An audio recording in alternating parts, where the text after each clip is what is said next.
Hello friends, good morning, सत श्री अकाल। YouTube channel के एग्जाम टारगेट पर आपका स्वागत है। आपको यूट्यूब चैनल पर एग्जाम टारगेट पूरा जीएस का कोर्स, मैथ, रीजनिंग, इंग्लिश का पूरा कोर्स उपलब्ध कराएगा। और आज जो टॉपिक है, सब्जेक्ट है ज्योग्राफी। और ज्योग्राफी में ब्रह्मांड, स्थलमंडल, जलमंडल, वायुमंडल, मैपिंग इंडिया, सारे टॉपिक आपको क्रमबद्ध से दिए जाएंगे, प्रस्तुत किए जाएंगे। और जो भी कमेंट आपका आएगा उस पर भी विचार किया जाएगा। और ब्रह्मांड से आपकी शुरुआत होगी। शुरुआत करते हैं हम ब्रह्मांड की खोज।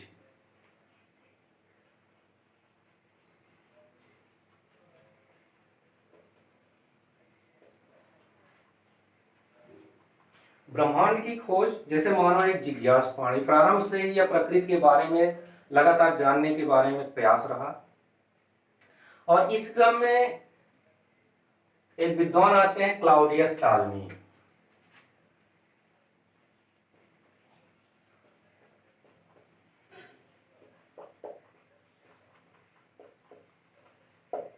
क्लाउडियस टालमी महोदय ने 140 ईस्वी में एक पुस्तक लिखी थी, अल्माजेस्ट।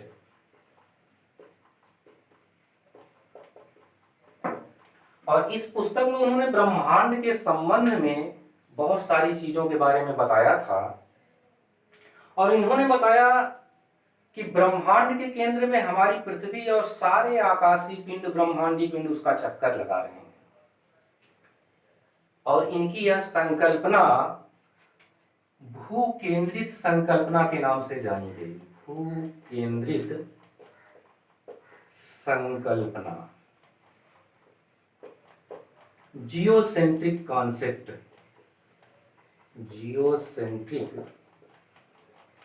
कॉन्सेप्ट के नाम से जाना।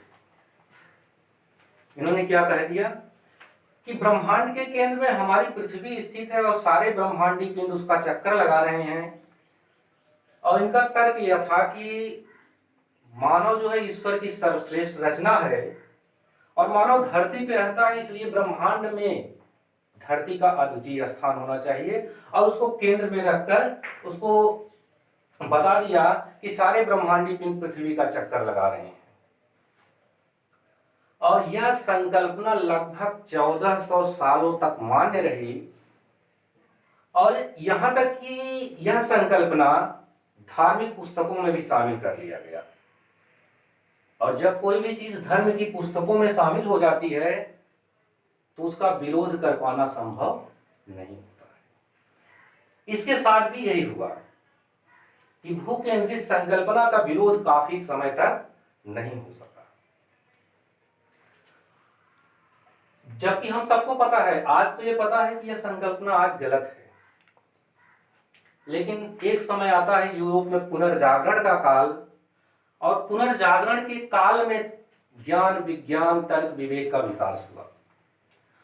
और उसके बाद से लगातार किसी भी चीज को यूं ही स्वीकार ना करना, यानी तर्क की कसौटी पर कसे बगैर सिर्फ आस्थाओं की मान्यता पर किसी चीज को स्वीकार ना कर लेना, यह विचारधारा धीरे धीरे विकसित होने लगी। और उसके बाद एक विद्वान आते हैं, निकोलस कापरनिकस। निकोलस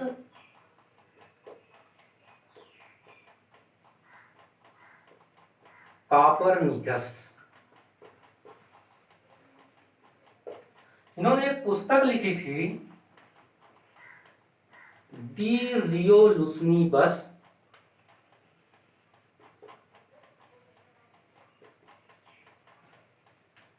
आर्बियम कोलेस्टियम।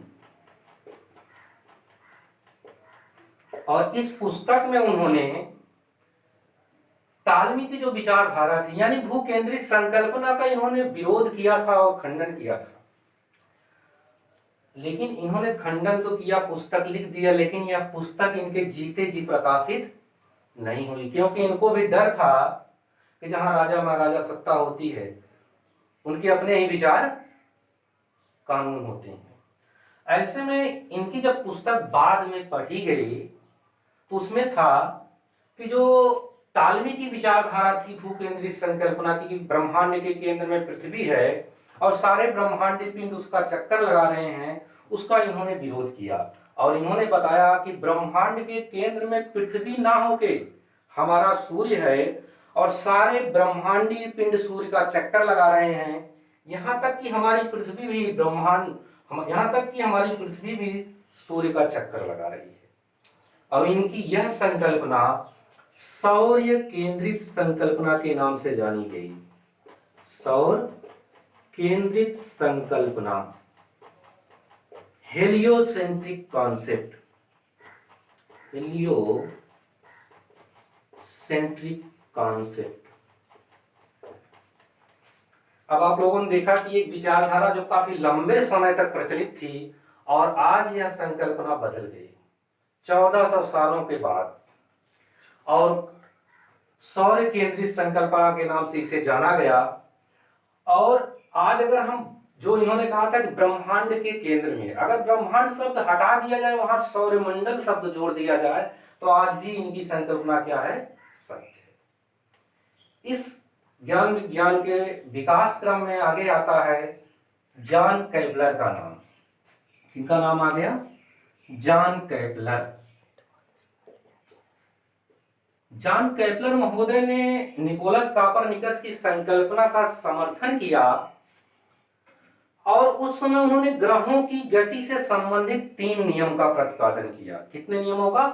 3 नियमों का प्रतिपादन किया, जिसमें से पहले में उन्होंने बताया कि प्रत्येक ग्रह सूर्य के चारों ओर दीर्घ वृत्ताकार पथ पर चक्कर लगाते हैं। ग्रहों का पथ कैसा होता है? दीर्घ वृत्ताकार।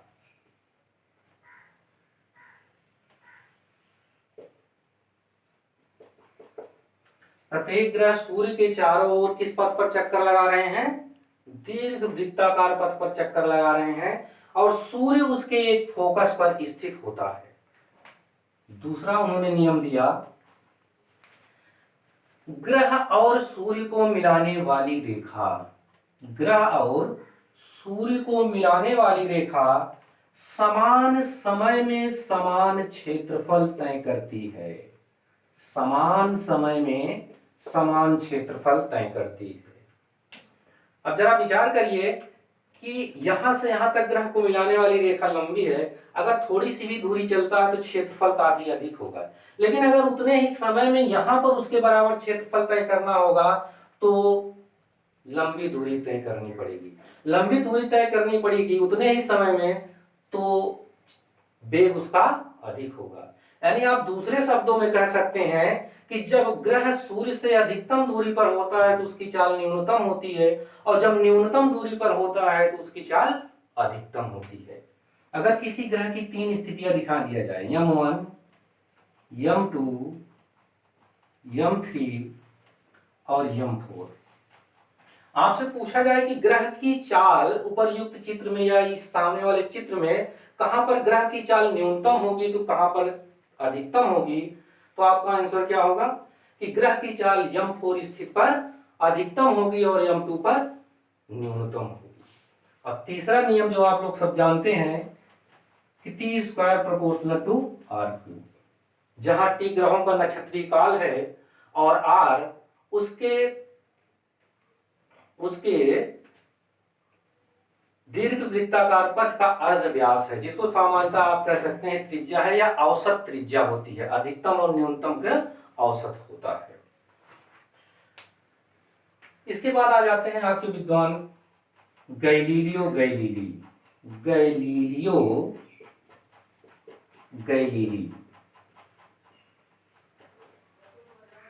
इन्होंने टेलीस्कोप का आविष्कार किया। जैसा कि सभी लोग जानते हैं टेलीस्कोप का आविष्कार किसने किया था? गैलीलियो महोदय ने किया था। लेकिन इनसे पहले भी एक चश्मा बनाने वाला व्यक्ति था, लेपर्से नामक चश्मा बनाने वाले व्यक्ति ने टेलीस्कोप का आविष्कार किया। और जब यह खबर अखबार में छपी और गैलीलियो ने इसको पढ़ा, तब अपना टेलीस्कोप बनाया और टेलीस्कोप का प्रयोग करके गैलीलियो महोदय ने बहुत सारी ब्रह्मांड के विषय में जानकारियां दी। जैसे इन्होंने सर्वप्रथम जो सौर कलंक पाए जाते हैं, सौर कलंकों को सर्वप्रथम गैलीलियो महोदय ने देखा था। सन स्पॉट को सर्वप्रथम किसने देखा था? गैलीलियो महोदय ने देखा था। और पहली बार इन्होंने यही बताया था कि पृथ्वी के समान चंद्रमा पर भी ऊंचे ऊंचे पर्वत और गहरी घाटियां पाई जाती हैं। जिस तरह हमारी पृथ्वी पर ऊंचे ऊंचे पर्वत और गहरी घाटियां पाई जाती हैं, सेम उसी के समान चंद्रमा पर भी ऊंचे ऊंचे पर्वत और गहरी घाटियां पाई जाती हैं। दूरबीन का प्रयोग करने के कारण इन्होंने सर्वप्रथम बताया या खोजा बृहस्पति ग्रह को। बृहस्पति ग्रह को ही नहीं, उन्होंने उसके 3 उपग्रहों को भी खोज लिया था। इसके अलावा शनि ग्रह को खोज तो लिया था, लेकिन उसके चारों ओर वलय पाए जाने के कारण उसके ग्रह के रूप में परिभाषित नहीं कर पाए। और उन्होंने एक बहुत प्रचलित नियम दिया था, जड़त्व के सिद्धांत का नियम। कोई भी वस्तु अपनी अवस्था परिवर्तन का विरोध करती है। जैसे इसके सारे उदाहरण, बहुत सारे उदाहरण हम आप जानते हैं कि गतिमान गाड़ी है, ब्रेक लग गई तो आगे की तरफ झुक जाएंगे। रुकी हुई गाड़ी है, अचानक चल दी तो पीछे की तरफ गिर जाएंगे। इसी तरह अगर हम ध्यान दें तो हमारी पृथ्वी भी एक चक्की की तरह बहुत तेजी से स्पीड से चक्कर लगा रही है। अगर हमारी पृथ्वी में ब्रेक लग गया तो अचानक अगर ब्रेक लग गया तो शायद हम लोगों का पलायन वेग मिल जाए और हम लोग अंतरिक्ष की यात्रा पर निकल जाए, बिना किसी यान के, बिना किसी उपग्रह के, बिना किसी भी अंतरिक्ष यान के हम लोग अंतरिक्ष की यात्रा पर निकल लेंगे। और यहाँ तक कि समुद्रों आदि में सुनामी आदि जैसी घटनाएं घटित हो सकती है। और जो पेंडुलम वाली घड़ी होती है, दोलक घड़ी का आविष्कार गैलीलियो महोदय ने किया। पेंडुलम घड़ी का आविष्कार किसने किया? गैलीलियो महोदय ने किया। और ज्ञान के विकास क्रम में अगला क्रम अगर आप देखते हैं तो आ जाता है न्यूटन महोदय का। न्यूटन महोदय ने एक पुस्तक लिखी थी, प्रिंसिपिया। और इस पुस्तक में उन्होंने बहुत सारी चीजों के बारे में बताया था। वैसे तो इन्होंने भौतिकी से संबंधित बहुत सारे नियमों का प्रतिपादन किया है, लेकिन गुरुत्वाकर्षण के नियम का प्रतिपादन ब्रह्मांड के संबंध में इनका महत्वपूर्ण योगदान रहा।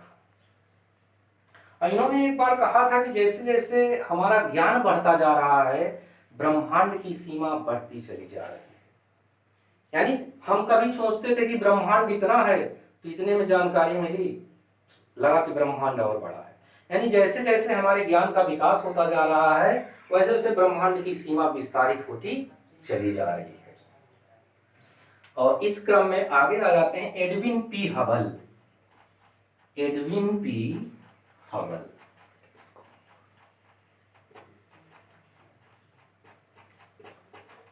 एडविन पी हबल ने ब्रह्मांड के संबंध में 4 तथ्यों के बारे में बताया, 4 तथ्य बताए। एक तथ्य इन्होंने बताया कि हमारे ब्रह्मांड में दसियों लाख आकाश गंगाएं हैं, और ये आकाश गंगाएं ब्रह्मांड के केंद्र से लगातार दूर चली जा रही हैं। और जैसे जैसे ये दूर जा रही हैं, इनके चलने का वेग बढ़ता चला जा रहा है। और 2 आकाश गंगाओं के बीच की दूरी लगातार बढ़ती जा रही है। एडविन पी हबल ने ये 4 चीजों के बारे में बताया। अब हम लोग देखते हैं, एक बार फिर रिवाइज कर लेते हैं कि परीक्षा के व्यू से कितनी चीजें इंपॉर्टेंट है। क्लाउडियस टालमी, अगर आपसे पूछा जाए भू केंद्रित संकल्पना का प्रतिपादन किसने किया, तो क्लाउडियस टालमी। सौर केंद्रित संकल्पना का प्रतिपादन किसने किया, निकोलस कॉपरनिकस ने किया। और केपलर, जिसको आप फिजिक्स में बहुत अच्छे से पढ़ते होंगे, कि प्रत्येक ग्रह सूर्य के चारों ओर किस प्रकार के पथ पर चक्कर लगाते हैं, दीर्घवृत्ताकार पथ पर चक्कर लगाते हैं, और सूर्य उसके एक फोकस पर स्थित होता है। और दूसरे बिंदु में वैसे हम आप पढ़ते हैं कि ग्रह का कक्षीय वेग समान होता है, लेकिन भूगोल की परिभाषा में अगर कहा जाए, यहाँ कहा जाए तो जब ग्रह सूर्य के निकटतम बिंदु पर होता है तो उसका वेग अधिकतम होता है, और जब अधिकतम दूरी पर होता है तो उसका वेग न्यूनतम होता है। तीसरा, ग्रहों के नक्षत्रीय कालों का वर्ग उनके अर्धव्यास के तृतीय घात के समानुपाती होता है। और गैलीलियो महोदय अगर आपसे कहा जाए कि टेलीस्कोप का आविष्कार किसने किया, अगर विकल्प में लेपर्से है तो उत्तर आपका लेपर्से होना चाहिए। अगर विकल्प में लेपर्से नहीं रहता है तो उत्तर कौन सा होगा, गैलीलियो गैलीली होगा। सौर कलंकों को सर्वप्रथम किसने देखा था, गैलीलियो महोदय। बाकी जब सूर्य की संरचना हम लोग पढ़ने लाएंगे तो सौर कलंकों के बारे में पूरा पढ़ेंगे, कब बनता है, जहां बनता है वहां का तापमान कैसा होता है, और जब बनता है तो उस समय कौन कौन सी घटनाएं घटित हो सकती हैं, तो उसके बारे में पूरा हम लोग अलग से पढ़ेंगे। बृहस्पति ग्रह और उसके 3 उपग्रहों को किसने खोजा, गैलीलियो महोदय ने खोजा। शनि ग्रह को खोजा लेकिन परिभाषित नहीं कर पाए, कारण है कि उसके चारों ओर वलय पाया जाता है। जड़त्व के सिद्धांत का दिया, दोलक घड़ी का आविष्कार किया, और प्रिंसिपिया नामक पुस्तक किसने लिखा, न्यूटन महोदय ने।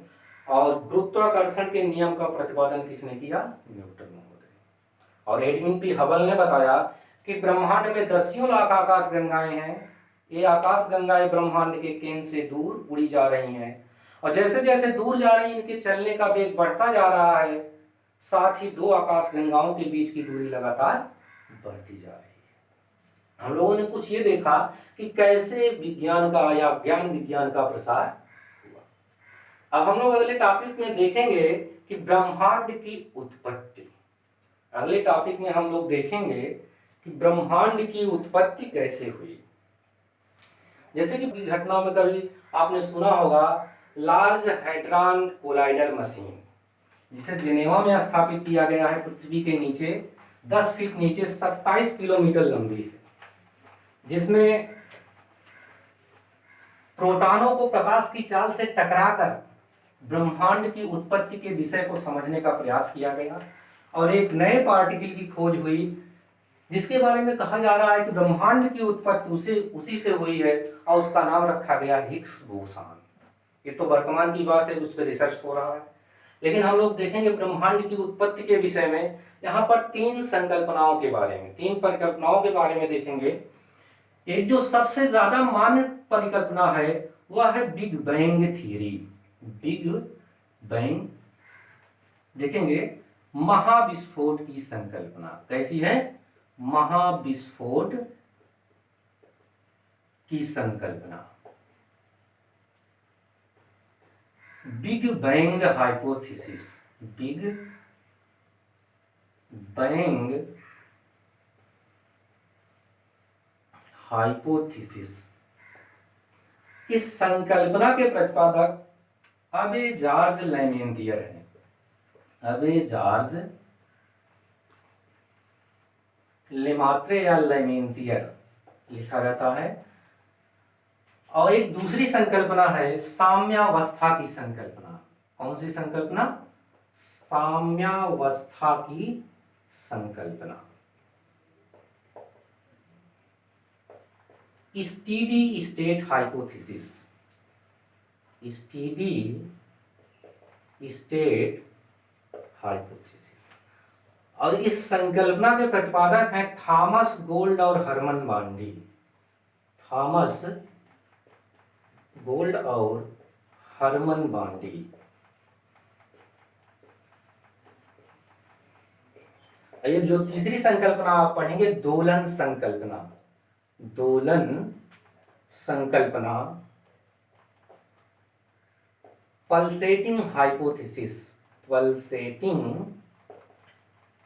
हाइपोथेसिस। और इसके प्रतिपादक हैं एलन सैंडेज। हम आप परीक्षा के विषय देखें तो बस इतना ही याद कर लेना पर्याप्त है कि महाविस्फोट की संकल्पना का प्रतिपादन किसने किया, अबे जॉर्ज लेमेंतियर ने किया। साम्यावस्था की संकल्पना का प्रतिपादन थॉमस गोल्ड और हरमन बांडी ने किया। दोलन संकल्पना का प्रतिपादन एलन सैंडेज महोदय ने किया। लेकिन हम लोग जैसे किताबों में छपा रहता है लाइन टू लाइन याद करने में समस्या होती है। अगर हम विस्तार से देख ले, थोड़ा विचार कुछ बन जाए तो याद करने में आसानी होती है। अब हम लोग देखते हैं जो सबसे ज्यादा सर्वमान्य संकल्पना है महाविस्फोट की। अगर इसमें से आपको तथ्यात्मक पूछा जाता है तो माना जाता है कि 13.8 अरब वर्ष पहले महाविस्फोट की घटना हुई थी। तथ्यात्मक रूप में हम क्या जान लेते हैं, कि 13.8 अरब वर्ष पहले महाविस्फोट की संकल्पना हुई थी और इसी संकल्पना को सबसे ज्यादा मान्यता है और जो दोनों और मान्यताएं हैं, संकल्पनाएं हैं, इसी बेस को आधार मान के ये दोनों भी संकल्पनाएं महाविस्फोट को सत्य मान के चलते हैं। और इस संकल्पना के मानने वाले विद्वान ये कहते हैं कि ब्रह्मांड की उत्पत्ति से पहले ब्रह्मांड का सारा पदार्थ एक स्थान पर केंद्रित था। ब्रह्मांड की उत्पत्ति से पहले सारा का सारा पदार्थ कहां पर था? ब्रह्मांड के केंद्र में सारा का सारा पदार्थ था। और हम आप जानते हैं कि पदार्थ की मात्रा ज्यादा होगी तो गुरुत्वाकर्षण ज्यादा होगा। ऐसे में ब्रह्मांड का जो सारा का सारा पदार्थ उसके केंद्र में केंद्रित था, वहां पर प्रचंड गुरुत्वाकर्षण था और गुरुत्वाकर्षण सारे पदार्थ को केंद्र की ओर संकुचित करने का प्रयास करता है, सारे पदार्थ को केंद्र की तरफ दबाने का प्रयास करता है। ऐसे में संपूर्ण पदार्थ के केंद्र में दाब बहुत अधिक था और सामान्यतः जब दाब बढ़ता है तो ताप भी बढ़ जाता है। ऐसे में पदार्थ के केंद्र में उच्च दाब और उच्च ताप था, उच्च दाब और उच्च ताप था। लेकिन एक अवस्था आती है, क्रांतिक अवस्था, उससे ज्यादा लगाएंगे तो आप विस्फोट कर जाएंगे। प्रेशर ज्यादा हो जाएगा तो क्या हो जाएगा? विस्फोट हो जाएगा। एक ऐसी अवस्था आई कि उच्च दाब और उच्च ताप इतना ज्यादा हुआ कि आप पूरा सारा का सारा पदार्थ धमाके के साथ फट गया। इसी को महाविस्फोट की संकल्पना के नाम से जाना जाता है। और विद्वान आगे ये कहते हैं कि जैसे जैसे यह पदार्थ सभी दिशाओं में फैला और लगातार फैलता जा रहा है, प्रारंभ में परमाणु, परमाणु से अणु, अणु से यौगिक, यौगिक से अयस्क और अंत में ताराग्रही तंत्रों के साथ आकाशगंगा का निर्माण हो गया। और आज भी यह पदार्थ सभी दिशाओं में बढ़ता जा रहा है और जैसे जैसे बढ़ता जा रहा है इसके चलने का वेग लगातार बढ़ता चला जा रहा है। और इस संकल्पना के मानने वाले विद्वान ये कहते हैं कि यह फैलने वाला पदार्थ एक दिन अनंत अंतरिक्ष में विलीन हो जाएगा। इसी विचारधारा को महाविस्फोट की संकल्पना के नाम से जाना जाता है। और इसी को सिद्ध करने के लिए European centre for nuclear research, सर्न का नाम आप लोगों ने सुना होगा, 2010 में जो जेनेवा में लार्ज हैड्रॉन कोलाइडर मशीन स्थापित की गई है, धरती के नीचे 100 फीट नीचे और 27 किलोमीटर लंबी है और उसमें प्रोटॉनों को प्रकाश की चाल से टकराकर, जैसे हम ब्रह्मांड की उत्पत्ति के विषय में मानते हैं कि उसका निर्माण गॉड पार्टिकल से हुआ है, गॉड पार्टिकल को प्राप्त किया गया और उसका नाम क्या रखा गया है? Higgs boson. उसका क्या नाम रखा गया? हिग्स बोसॉन रखा गया। अब हम लोग थोड़ा पहुंचते हैं दूसरी वाली संकल्पना में, साम्यावस्था की संकल्पना में। साम्यावस्था की संकल्पना यह विचारधारा मानती है कि हमारे ब्रह्मांड का घनत्व सदैव समान है और सदैव समान बना रहेगा।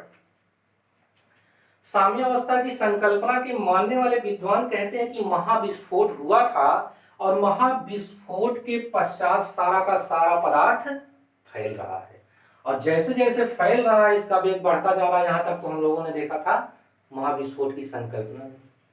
साम्यावस्था की संकल्पना के मानने वाले अब कहते हैं कि यह फैलने वाला पदार्थ एक स्थिति ऐसी आएगी या एक समय के पश्चात यह इतनी स्पीड से चलने लगेगा जब वह प्रकाश की चाल प्राप्त कर लेगा।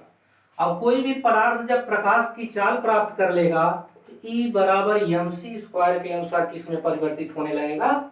ऊर्जा में परिवर्तित होने लगेगा। और इस संकल्पना के मानने वाले विद्वान कहते हैं कि एक निश्चित दूरी या एक निश्चित समय के पश्चात जब पदार्थ प्रकाश की चाल प्राप्त करके एनर्जी में चेंज हो रहा है और जिस दर से एनर्जी में चेंज हो रहा है, ब्रह्मांड के केंद्र में पदार्थ का भी निर्माण उसी दर से हो रहा है और हमारे ब्रह्मांड का घनत्व सदैव समान बना हुआ है। और इस संकल्पना को साम्यावस्था की संकल्पना के नाम से जाना जाता है। जो तीसरी संकल्पना है दोलन संकल्पना। दोलन संकल्पना, दोलन का मतलब क्या होता है? कि किसी एक स्थिति को लगातार दोहराया जाए। दोलन संकल्पना में भी महाविस्फोट की संकल्पना को सत्य मान के चला गया है और महाविस्फोट में हम आपने देखा कि उसके पश्चात पदार्थ सभी दिशाओं में फैल रहा है। यहां तक तो महाविस्फोट में है, लेकिन दोलन संकल्पना के विद्वान ये कहते हैं कि यह फैलने वाला पदार्थ एक निश्चित दूरी या एक निश्चित समय के पश्चात फैलना रुक जाएगा और उसके पश्चात यह पदार्थ पुनः ब्रह्मांड के केंद्र की ओर संकुचित होने लगेगा और एक स्थिति ऐसी आएगी कि यह सारा का सारा पदार्थ ब्रह्मांड के केंद्र में पुनः संकुचित हो जाएगा। और जब पुनः संकुचित हो जाएगा तो उस समय भी प्रचंड गुरुत्वाकर्षण होगा, उच्च दाब और उच्च ताप उत्पन्न होगा। उस अवस्था को इसमें महासंकुचन की अवस्था कहा गया है। कौन सी अवस्था कहा गया? महासंकुचन की अवस्था, बिग क्रंच के नाम से जाना गया है, बिग क्रंच के नाम से। और महासंकुचन की जब अवस्था हो जाएगी तो आप कल्पना करिए कि पुनः महाविस्फोट जैसी घटना हो सकती है। उच्च दाब होगा, उच्च ताप होगा, पुनः धमाका होगा और धमाके के पश्चात पुनः पदार्थ फैलेगा और फैलता जाएगा, फिर रुकेगा, फिर रुककर संकुचित होगा, फिर महासंकुचन की अवस्था आएगी, फिर महाविस्फोट होगा, फिर फैलेगा और यह क्रम हमेशा लगा रहेगा। इसलिए इस संकल्पना को दोलन संकल्पना के नाम से जाना जाता है। और हम आप परीक्षा के व्यू से इतना याद कर लेंगे कि महाविस्फोट की संकल्पना का प्रतिपादन किसने किया है? अबे जॉर्ज लेमेंटियर ने किया है। साम्यावस्था की संकल्पना का प्रतिपादन थॉमस गोल्ड और हर्मन वान डी ने किया है और दोलन संकल्पना का प्रतिपादन एलन सैंडविच ने। अगले टॉपिक पर हम लोग आकाश गंगा पढ़ेंगे और तारों की उत्पत्ति, तारों का जीवन, तारों की मृत्यु कैसे होगी, क्या हमारा सूर्य भी मृत होगा कि नहीं होगा। जैसे हम आप जानते हैं कि सूर्य अनंत ऊर्जा का स्रोत है, कभी खत्म ना होने वाला ऊर्जा का स्रोत है। क्या हमारा सूर्य भी कभी समाप्त होगा? इन सब के बारे में अगले टॉपिक पर हम लोग